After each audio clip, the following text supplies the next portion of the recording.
주 안에서 죽는 자가 복이 있다 그랬죠.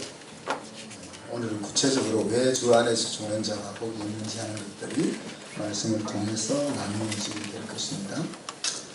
지난주에는 특별히 행한 일에 따라 안식이 주어지기 때문에 주 안에서 죽는 자가 복이 있다 그랬습니다. 그래서 하나님 아닌 것에 마음을 준 사람에게는 영원한 안식이 없을 뿐 아니라 또 그렇게 마음을 주었던 세상 나라는 결국 영원하지 못하고 망해버릴 것이기 때문에 주 안에서 죽는 자가 복이 있다 그랬습니다. 그래서 누가 주 안에서 죽는 자냐 우리가 이야기할 때 하나님에 대한 믿음을 가지고 또 세상의 유혹에 넘어가지 않고 죽음의 자리에 이를 때까지 믿음을 유지하면서 이 세상에서 생존에 급급하지 않고 복음과 연관된 삶을 살아내어서 하늘의 상급을 기다리는 그런 사람들이 바로 주 안에서 죽는 자들이라 그랬습니다. 특별히 그 중에서 다 영적인 내용들이지만 그 중에 우리 생활과 연결된 단어가 하나 있었죠. 기억납니까? 정직에 대해서 이야기했습니다. 거짓이 없다. 우리가 행위로 구원받는 것이 아님이 분명하지만은 여러 가지 신앙적인 말씀을 하면서 그 가운데 하나를 이야기한 것이 거짓이 없다. 그런 표현을 썼습니다. 정말 하나님을 의식하면서 사는 자에게 있어서 이 거짓이라는 것은 함께 공존할 수 없는 거라고 말할 수 있겠죠. 오늘 20장은 천년 왕국과 흰 보좌 심판에 대한 말씀입니다. 1절부터 6절까지 오늘 읽지 않았는데 천년 왕국에 대한 내용들이 소개됩니다. 여기 보면 천년 동안 예수님과 함께 왕노릇 하겠다 그랬는데 왕노릇에 대한 해석이 좀 필요하죠. 왕노릇에 대한 해석이 필요한데 어떤 사람이 그러면 예수님과 함께 왕노릇 할 거냐. 오늘 성경은 말씀과 예수에 대한 증거로 목배임을 당한 영혼들이다 그렇게 얘기했습니다. 하나님의 말씀 때문에 목숨을 건 사람들, 또 예수님이 내 인생의 주인이라는 것을 외치다가 목숨을 잃은 사람들이 주님과 함께 왕노릇할 주인공들이다 그랬습니다. 또 그들은 짐승과 우상에게 경배하지 않고 이마나 손에다가 짐승의 표를 받지 않은 사람이라고도 소개하고 있죠. 자, 이들이 주님과 함께 천년 동안, 그러니까 긴 시간 동안, 충분히 긴 시간 동안 왕노릇 하겠다. 주의 말씀과 예수에 대한 증거로 인해서 죽임을 당했으니까 살아나야 왕노릇 할 것 아닙니까? 그래서 이때 살아나는 것을 이제 첫째 부활로 그렇게 묘사를 하고 있습니다. 우리에게 해당되는 것이 아니고 주 안에서 죽은 자들에게 다 해당되는 것이 아니고 말씀과 예수님에 대한 증거 때문에 순교를 당한 자들을 이야기하고 있죠. 그래서 이런 자들이 복이 있다. 그래서 말씀 때문에 또 복음을 전하는 것 때문에 순교를 당한 사람이 복이 있다 이야기합니다. 왜 복이 있느냐? 오늘 성경은 둘째 사망에서부터 자유하기 때문에 그렇다. 그리고 주님과 왕노릇하기 이 두 가지 이유를 설명하고 있죠.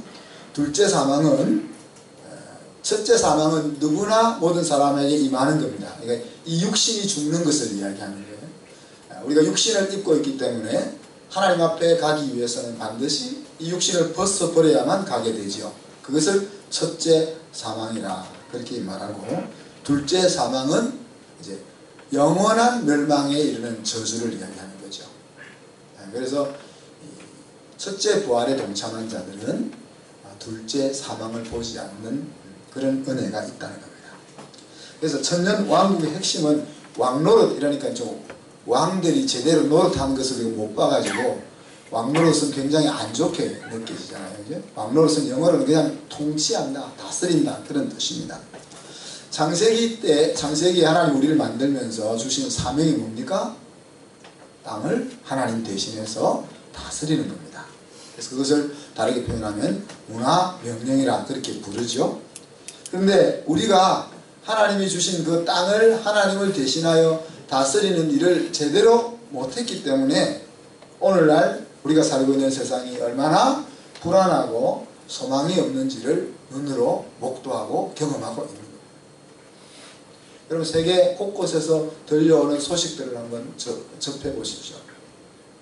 인간이 어떻게 그럴 수 있나. 우리는 그래도 비교적 안전한 사회 속에서 살고 있으니까 피부에 와 닿지 않지만 사람이 사람을 죽이고 사람이 사람을 상하게 하고 마음이 평생 회복될 수 없는 상처를 주기도 하고 사람이 사람을 노예로 부리기도 하고 하는 이런 좋지 않은 일들이 끊임없이 신문지상과 매스컴을 타고 있는 그것이 뭡니까? 하나님이 다스리라고 한 그 사명을 제대로 감당하지 못해서 일어나고 있는 현상이라고 볼 수가 있습니다. 주님과 함께 이 첫 번째 사명을 제대로 실행할 수 있는 그런 특권이 주님 때문에 순교한 자들에게 주어진다. 우리는 하나님의 형상대로 지원받았기 때문에 자꾸 뭘 하고 싶어 하죠? 하나님을 따라하고 싶어 합니다. 그래서 새로운 것을 만들고 싶어 한다든지 또 이 하나님 닮은 행동을 하게 되는데 또 하나님의 성품에 참여한다든지 이것이 잘못 사용되면 어떻게 됩니까? 반역으로 나타나기도 하죠. 언제 반역으로 나타나? 오늘 저녁에 수련회 가서 잠깐 이야기하겠습니다만은 하나님이 주신 능력을 자기를 위해서 사용하려고 할 때 하나님의 닮은 형상이 반역으로 변화되는 것을 오늘 밤에 좀 나눌 것입니다.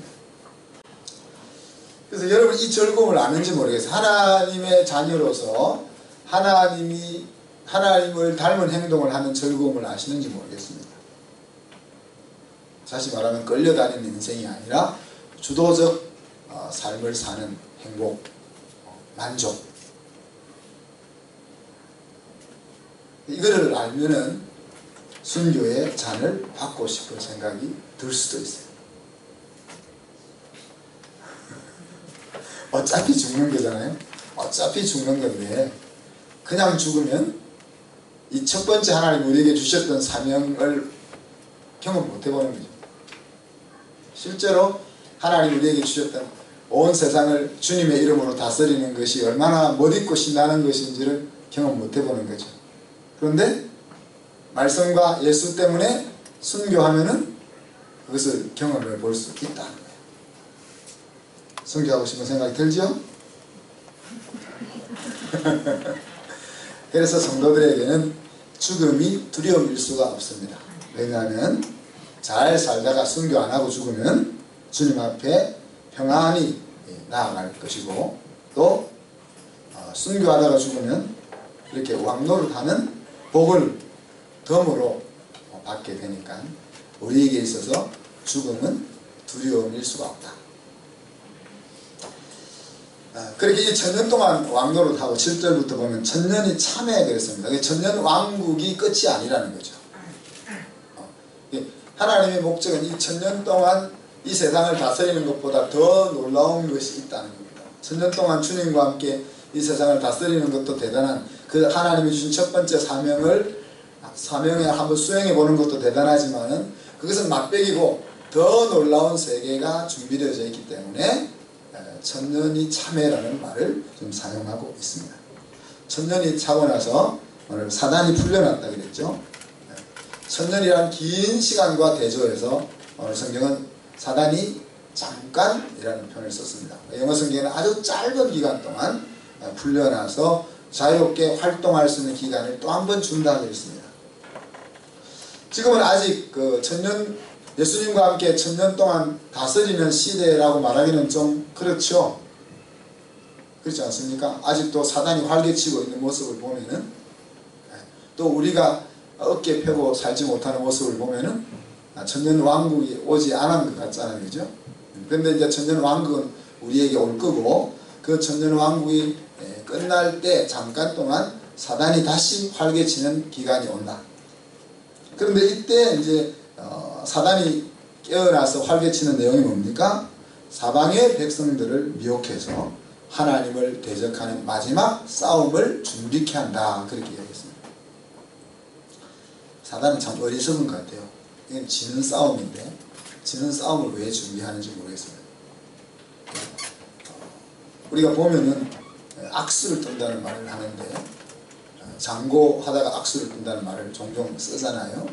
그러니까 사람이 그렇다는 게, 우리가 사람의 머리가 잘하려고 하면서도 사실 바른 판단과 바른 결정을 내리지 못할 때가 굉장히 많다는 겁니다. 사단은 영적인 존재고 사실 우리보다 굉장히 총명하지 않겠습니까? 그럼에도 불구하고 계속 악수를 두고 결국은 마지막 멸망의 수를 두게 된다는 이야기입니다. 이들이 이제 성도들의 진과 하나님의 성을 애워쌌다, 그렇게 표현했습니다.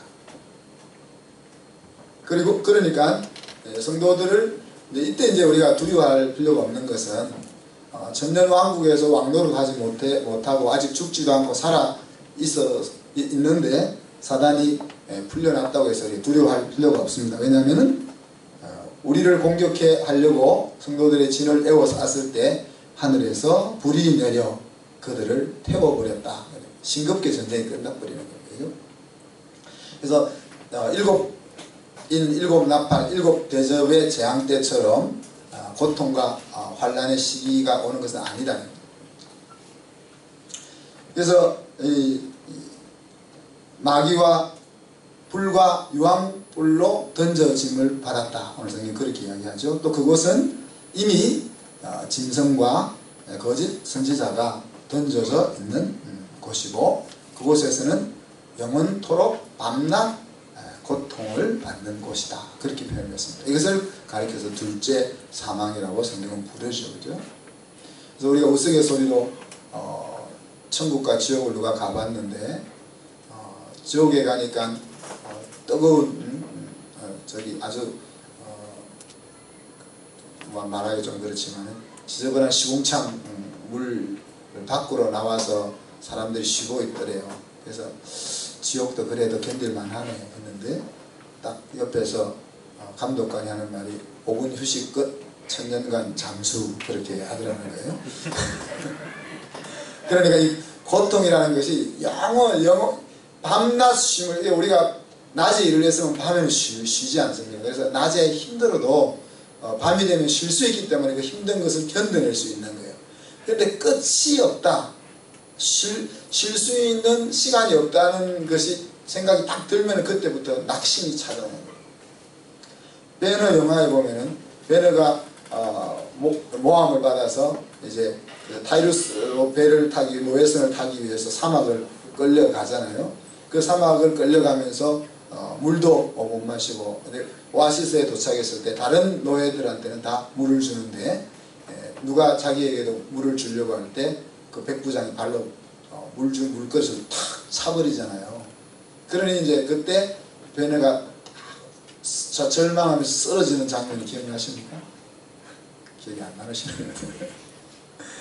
네, 그런 절망인데, 왜냐면 그래 이제 오아시스에 가면은 지금 너무 힘들지만 물 한 모금은 마실 수 있어라는 희망을 가지고 이제 물을 마시려고 하는데 얘는 물 주지 마라고 발로 차버릴 때 이제 베네의 마음속에는 나는 어떤 일이 있어도 이 사막을 가는 동안 물을 마실 수 없겠구나 하는 생각이 밀려올 때 그냥 포기하고 주저앉고 싶은 마음이 밀려오는 거죠.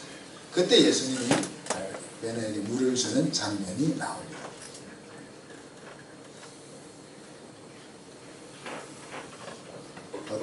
무슨 말씀하다가 삼천포로 빠져가지고.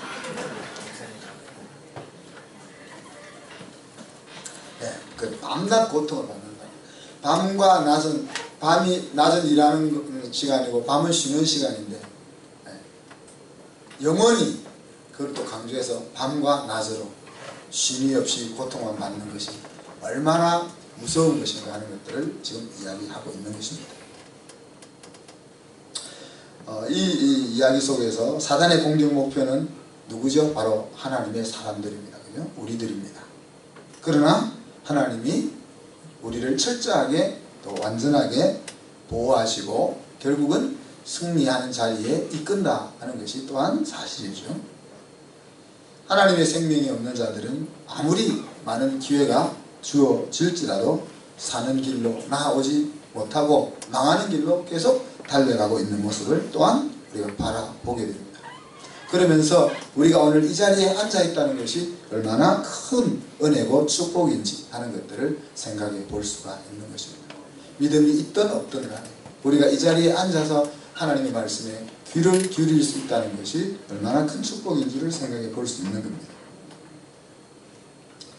그리고 이어지는 것이 이제 오늘 다 21장에 넘어가는 새하늘과 새 땅에서의 삶이죠.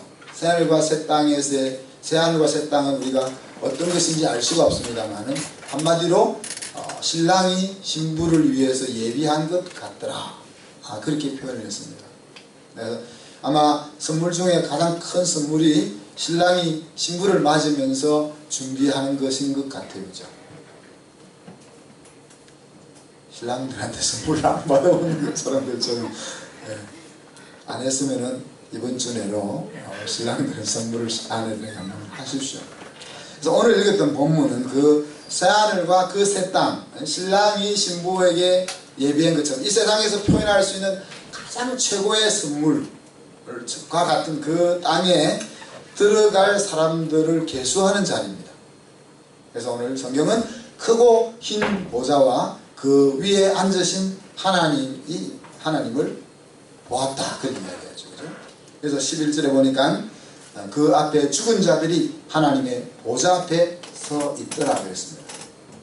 로마서 14장 10절에 보면은 우리가 다 하나님의 심판대 앞에 서리라 그랬습니다.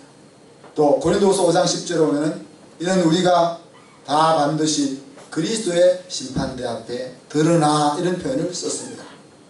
이게 이 역사를 마무리 짓는 심판 앞에 심판에 하나님 아버지와 예수 그리스도가 주인공일 수밖에 없죠. 그렇죠?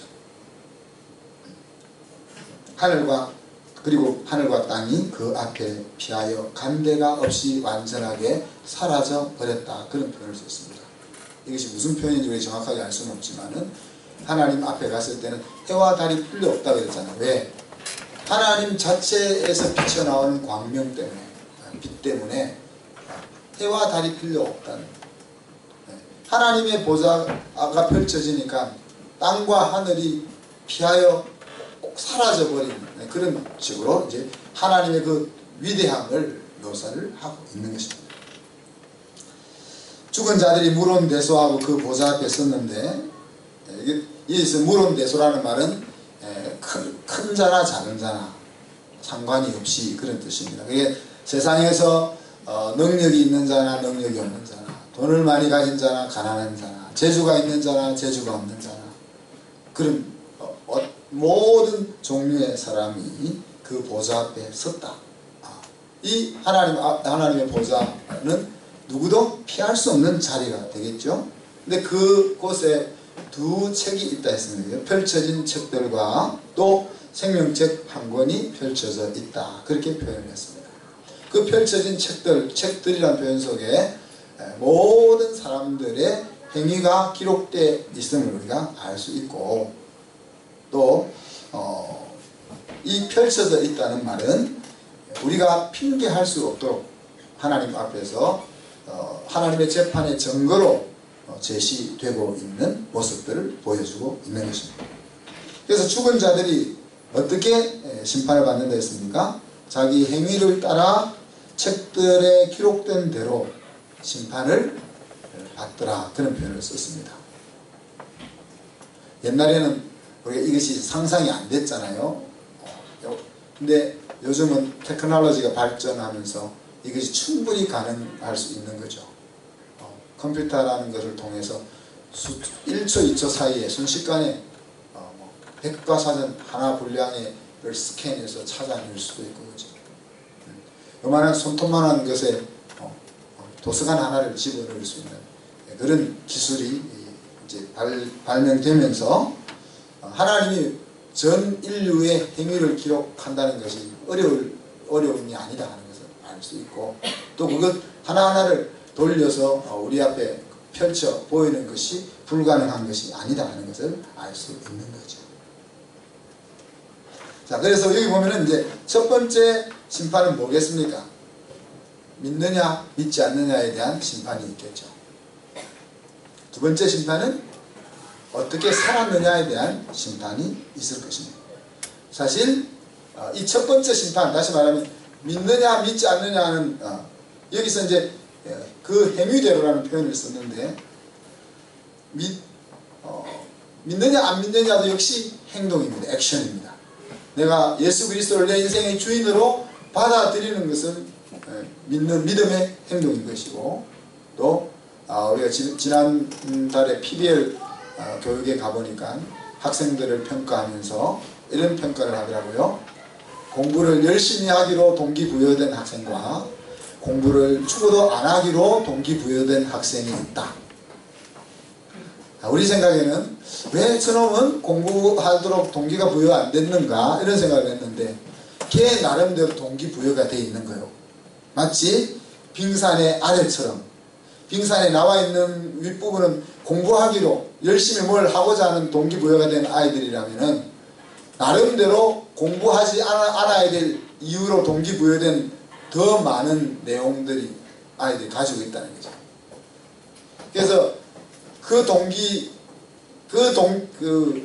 공부 안 하기로 동기부여되어 있는 그것을 우리가 잘 파악을 해야 아이들을 공부하는 자를 이끌어낼 수 있다 하는 그런 관점에서 이제 보았던 내용이 나오는데, 믿음의 행동에 있어서 마찬가지입니다. 그죠? 믿음의 행동에 있어서도 믿느냐 믿지 아니하느냐 하는 것도 사실 액션이라는 거예요. 믿지 않기로 동기가 부여되어 있는 거예요. 믿지 않을 만한 이유가 나름대로 있는 거예요. 우리가 왜 믿지 않느냐 이야기하지만은 믿지 않을 만한 이유들이 나름대로 삶 속에, 가슴 속에 있는 겁니다. 이제 그래서 이 첫 번째 심판에서 믿음의 액션이 없는 사람은 두 번째 심판은 의미가 없는 것 같아요. 모르겠어요. 어떤 사람들은 지옥불도 7배나 더 뜨거운 불이 있다 그런 표현을 씁니다만은 한 번 뜨거운 불이나 7번 더 뜨거운 불이나 고통받기는, 영원히 고통받기는 똑같으니까. 근데 이제 생명책에 기록된 사람에 대해서는 상급이 다름을 성경이 이야기하고 있잖아요. 그죠? 그래서 이 첫 번째 믿음의 액션이 있느냐 없느냐에 대한 그 심판을 통과한 믿음을 가지고 있는 자들은 자기가 어떤 삶을 살았느냐에 따라서 자기의 새하늘과 새 땅에서의 삶과 위치가 정해지는 상이 주어진다는 겁니다. 항상 우리가 기억해야 될 것은 믿음으로 행한 삶만이 여기에 기록되어지는 내용들입니다. 우리가 여러 가지 인생을 살면서 행동 안 하는 사람이 어디 있겠습니까? 수많은 행동을 하게 되겠죠. 그죠? 그렇지만 믿음으로 행하여지지 않은 삶은 이 책에 기록되지 않는다는 것을 우리가 기억했으면 좋겠습니다. 그리고 바다가 죽은 자들을 내어주고, 이 바다는 이제 세상을 서로 상징하죠. 사망과 음부도 죽은 자들을 내어주고, 사망과 음부는 인간에게 죽음이라는 사형 선고를 내리는 그 세력을 말하지 않습니까? 그리고 그래서 이제 이 세상이나 죽음을 주관하는 그 세력이 사람을 내어주는 이유가 어디에 있습니까? 하나님 앞에 심판을 받도록 하기 위해서, 자기 행위대로 심판을 받도록 하기 위해서 내어준다 그랬습니다. 그리고 사망과 음부도, 우리 인간을 죽음으로 몰아넣었던 사망과 음부도 불못으로 던져져서 더 이상 사망이라는 것이 존재하지 않는 시대가 열리는 거죠. 그래서 이것을 이 둘째 사망으로 그렇게 소개했습니다. 고린도전서에 보면 이렇게 이야기합니다. 사망아, 너의 승리가 어디 있느냐? 사망아, 내가 쏘는 것이 어디 있느냐? 사망에 쏘는 것은 죄요, 죄의 권능은 율법이라. 우리 주 예수 그리스도로 말미암아 우리에게 승리를 주시는 하나님께 감사하노라 그랬습니다. 지금은 우리가 죽음 앞에서 우리가 두려워 떨고 괴로워하고 힘들어하지만은 이제 마지막 때가 되면 하나님이 그것마저도 다 제거하셔서 더 이상 죽음이 우리의 마음을 힘들게 하거나 어렵게 할 수 없는 시대가 새하늘과 새 땅이라 하는 이야기입니다. 그래서 결국은 생명책에 기록되지 못한 모든 사람들은 어디로 가는 거예요? 둘째 사망으로 떨어진다 그랬습니다. 이것이 그리스도 밖에 있는 모든 사람들에게 주어지는 운명입니다. 그래서 우리가 알고 있는 사람들이 하나님 앞에 그리스도 없이 홀로 서지 않도록 기도하고 수고해야 하는 겁니다. 사실 이것이 너무 판타지 같지 않습니까?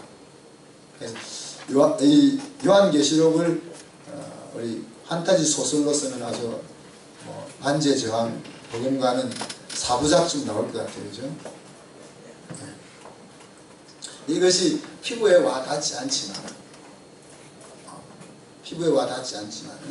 정말 이 하나님의 심판대 앞에 서는 것을 생각한다면 그 앞에 그리스도와 함께 서지 않고서는 아무도 그 심판을 견딜 수 없다는 것을 생각할 때 정말 외롭게 혼자 그 앞에 서게 방치하는 것이 얼마나 그 사람을 미워하는 것인지 우리가 알 수 있다. 말씀을 마무리합니다. 오늘 말씀을 통해서 최후의 심판이 반드시 있다 하는 것을 다시 한번 우리가 확인했습니다. 누가 그 심판을 주관하십니까? 우리를 만드신 하나님 아버지, 그리고 우리에게 생명을 주신 예수 그리스도가 그 심판의 주인이십니다. 무엇이 기준이 된다 했습니까? 우리의 행위대로 그랬습니다. 우리가 행함으로 구원받는 것 아니다 그래 이야기할 때 그 행함으로라는 말은 인간적 수고와 노력을 통해서라는 이야기입니다. 여기서 자기 행위대로라는 말은 예수 그리스도를 받아들이는 믿음도 행위가 되는 것이고, 믿고 나서 그리스도를 의지하면서 사는 것도 행위가 되는 것입니다. 결국 사람은 하나님이 우리를 망하게 하는 것이 아니라 스스로가 자기의 운명을 만들어 간다는 것을 알게 되는 거죠. 누구에게 이와 같은 심판이 임한다 했습니까? 모든 사람에게 예외 없이 임한다 그랬습니다. 그죠? 우리는 나쁜 일은 나에게 안 일어날 거야 라고 생각하고 사는 경향이 있죠. 결과는 어떠합니까? 그리스도 밖에 있는 사람들의 처절한 최후가 결과다. 하나님의 사랑과 공의는 너무 멋있는 것 같아요. 하나님의 사랑은 끝까지 기회를 주는 것으로 나타납니다. 그러나 하나님의 공의는 행하는 대로 상 주는 것으로 나타납니다. 이 둘을 우리가 함께 붙잡아야 할 것입니다. 그렇죠? 그렇죠. 무게중심은 어디에 있어야 되겠어요? 행한 대로 상 주신다는 것에 우리의 삶의 무게중심이 있어야 됩니다. 이미 하나님의 사랑으로 우리에게 끝까지 기회를 주시니까 마지막 순간에 그 기회의 티켓을 잡고 새하늘과 새 땅으로 들어가는데 무게중심을 두면 안 된다는 거예요. 이왕이면 빨리 티켓을 받아서 행한 대로 상 주시는 거기에 우리의 삶의 무게중심이 가야 한다. 하나님께서는 죄로 오염된 세상을 완전하게 정리하실 것입니다. 그리고 우리에게 두 번째 인생을 주실 것입니다. 새하늘과 새 땅에서 다시 살 수 있는 기회를 우리에게 주실 것입니다. 그래서 우리는 이 세상에서 믿음으로 살면 승리하게 해주시는 그 하나님 앞에 감사할 수 있었으면 좋겠습니다.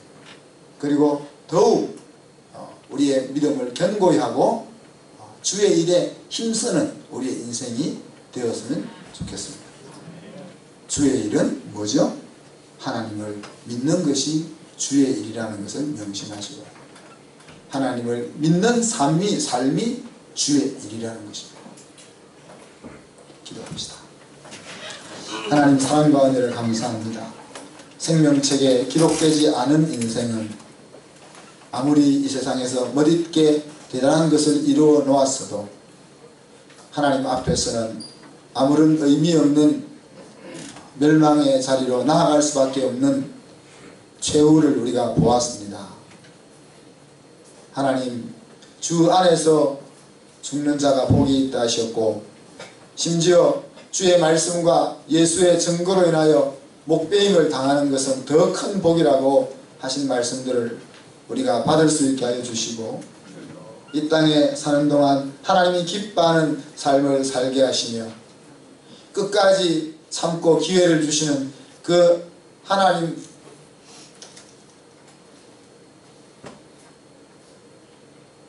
거기에 마음을 쏟지 아니하게 하시고 행한 대로 상 주시는 하나님의 우리의 마음의 무게가 가게 하여 주옵소서.